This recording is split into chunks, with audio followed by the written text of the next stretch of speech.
భారత సైనికులకు మా మునుగోడు ప్రజల తరపున మరియు తెలంగాణ ప్రజల తరపున ఒక మాజీ ఎమ్మెల్యేగా వారికి మా మనసు పూర్తిగా అభినందనలు కృతజ్ఞతలు తెలియజేస్తూ ఉన్నాం.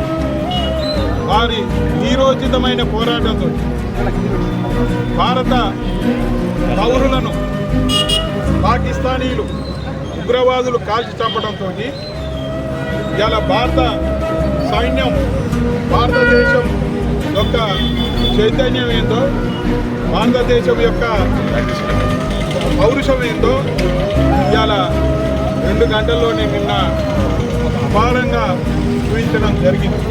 సుమారుగా 30 మంది ఉగ్రవాదులను కూడా హతం చేయడం జరిగింది. ఇవాళ పాకిస్తానీలు ఇప్పటికైనా బుద్ధి తెచ్చుకొని శరణు తెచ్చితే తప్ప ఇప్పటికే ఎన్నో కవింపు చర్యలు చేసిరు. ఎన్ని కవింపు చర్యలు చేసినా మన భారతదేశము మన భారత ప్రభుత్వం అన్ని విధాలుగా ఓపిక బట్టి వాళ్ళకి నచ్చజెప్పడానికి ప్రయత్నం చేసింది.